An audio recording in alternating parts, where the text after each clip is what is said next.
ከዚህ ሀገር ልወጣ ነውና ብቻ አንተ ጋር እንዲሆን ነበር የፈለኩት። ማለት የሚሄድበት አካባቢ ለሱ ላይ መቸው ስለሚችል አየሩም ወይዘሩ ምንም አንድ አይነት አይደለም። አሁን ከተላመደው አየር ጋራ ይጋጫል። ሶ አንተ ጋር እንዲሆን ነበር የፈለኩት። ይህንን አማራጭ ለእኔ ለምን እንደወሰድሽ አላውቅም። አሁን ደግሞ ምን አይነት ነገር እንደቀመማችሁልኝ ማቆጣሪክ የለም። ገባሽ? ስለዚህ አሁን ያም ሆነ እኔ አማራጭ መቼም ቢሆን ልጅሽን ለእኔ ሰጥተሽ ለመሄድ አማራጭ ልሆን አልችልም፣ በምንም አይነት መንገድ እውነት ለመናገር ማለት ነው። ለምን እናትሽ አለች፣ እህቶችሽ አሉ፣ ምናምን መስጠት ትችላለሽ። ገባሽ? ለእኔ ለመስጠት ቆይ ልጨርስልሽ። ለእኔ ለመስጠት እንትን ያልሽበት የራሱ የሆነ ምክንያት አለሽ።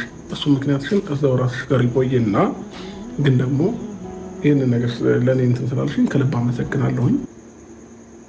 እንግዲህ እንደሰማችሁት ሩታዬ ከሀገር ለመውጣት አስቤያለሁ እና ለትንሽ ጊዜ ነው ከሀገር የምወጣው፣ እመለሳለሁ። እስከዛ ደግሞ ልጄ አንተ አባቱ ስለሆንክ ቤተሰብ ጋር እህት ጋር ዘመድ ጋር ከማደርግ አንተ አባቱ እያለህ አንተ ጋር ይቀመጥ። ምክንያቱም ከዚህ በፊት ብዙ ጊዜ ልጄ እኔ ጋ ይሁን፣ ልጄ ከኔ ጋ ጊዜ ያሳልፍ፣ እንከባከበዋለሁ እያልክ ስለነበረ ዛሬ ላይ ደግሞ እኔ በገጠመኝ ጉዳይ ከሀገር ውጪ ለመሄድ ስለፈለኩኝ ልጄ አንተ ጋር ይቀመጥልኝ ስትለው አቶ አብርሃም እንግዲህ እንዳያችሁት አሻፈረኝ። ምንድነው ለኔ እየቀመምሹ ደግሞ አሁን በዙሪያዬ ምን አስባችሁብኝ ነው በማለት እንግዲህ የማይሆን ምላሽ ለሩታዬ መልሷል። እውነት ለመናገር ልጁን እንደማይወድ ነው እዚህ ጋር ያሳየው ማለት ነው። ምክንያቱም ልጁን ቢወድና ልጁን ለመንከባከብ ፍላጎት ቢኖረው ባንድና ባንድ ቃል ነበረ እሺ የሚላት። ምክንያቱም እኔን ውሰደኝ ወይ ደግሞ ናና እዚህ ቤት ውስጥ ከኔ ጋር ሁን አላለችውም። ልጁ አንተ ጋር ይሁን፣ የምትፈልግበት ቦታ አንተ የምትሆንበት ቦታ ልዑሌ ካንተ ጋር ይሁን፣ ምክንያቱም አባቱ ስለሆንክ እኔ እናቱ ከሀገር እየወጣው ስለሆነ ለትንሽ ጊዜ ደግሞ ካንተ ጋር ይሁን ነው ያለችው አይደል እንዴ? ስለዚህ አቶ አብርሃም ደግሞ ምን አለ?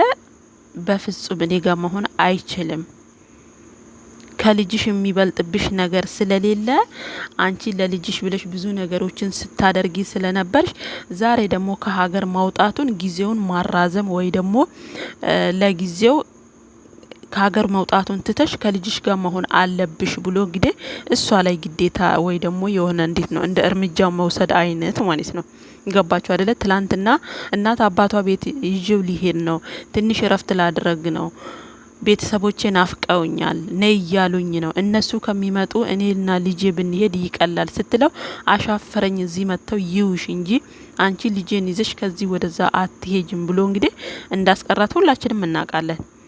ዛሬ ላይ ግን እሷ ወደ ውጭ ሀገር ወይ ደግሞ ወደምትፈልግበት ቦታ ለመሄድ የራሴ የሆነ ጉዳይና የራሴ የሆነ ምክንያት አለኝ፣ አንተ ደግሞ ልጄን ለተወሰኑ ጊዜያቶች ጠብቅልኝ ወይ ደግሞ ኢልኝ ተንከባከብልኝ ስትለው በፍጹም የማይሆን ነገር ነው ብሎ ምላሹን የማይሆን ምላሽ ሰጣት። ምክንያቱም የሆነ እሱ ላይ ሌላ ሴራ እየተሰራ እንደሆነ አድርጎ ነው እንግዲህ የተናገራትና በጣም ነው ልቧን የነካት። እውነት ለመናገር በዚህ አጋጣሚ ሩታዬ የፈለግሽበት ቦታ መሄድ ብትችይም እንኳን ምናልባት ለአብርሃም እልህ ለአብርሃም ለሚያደርጋቸው ነገሮች ብለሽ ልጅሽን ባትጎጂው። ምክንያቱም በጣም ብዙ ፈተናዎችን ብዙ ጣውረዶችን ያየሽበት ልጅ ስለሆነ እኔ በልዑሌ በፍጹም ባትደራደር ባይነኝ። ምክንያቱም ልዑሌ ምርጫ ውስጥ መግባት የለበትም። የራሷ የሆነ ቀሪ ገንዘቧ ማን ነው ካላችሁ ልዑሌና ልዑሌ ብቻ ነው።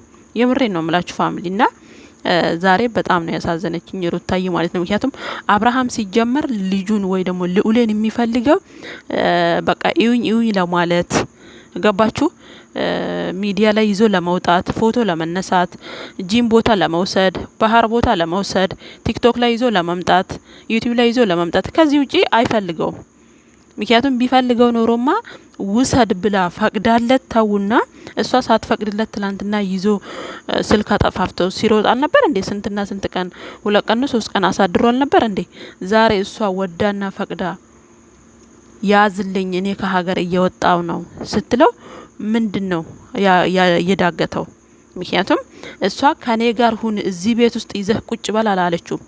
የፈለክበት ወይ ደግሞ አንተ የምትኖርበት ቦታ ይዘኸው ሂድና አንተ አባቱ ስለሆንክ እናቴ ጋር እህቴ ጋር ሌሎች ሰዎች ጋር ከምወስድ ካንተ ከአባቱ ጋር ይቀመጥ ነው አይደለ?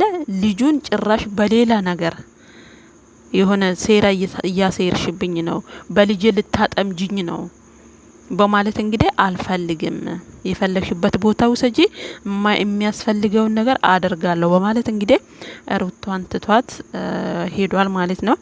እውነት ለመናገር ሩታዬ በሱ እልህ ለሱ እልህ ብለሽ ልጅሽን በፍጹም ለሰው ማትስጪ፣ በቃ አሳድጊው። የምሬ ነው ምላችሁ። ምክንያቱም ይሄ ልጅ ዛሬ ላይ 7ኛ ወር ላይ ደርሷል እያለች ነው እንግዲህ ትንሽ ጊዜ ነው። የምሬ ነው ምላችሁ። ልጅ ደግሞ ከተወለደ ማደጉ ቀላል ነው እና ሩታዬ በልዑሌ ባትደራደሪ ባይነኝ እኔ። ምክንያቱም ከልጅ የበለጠ ምንም ነገር የለም።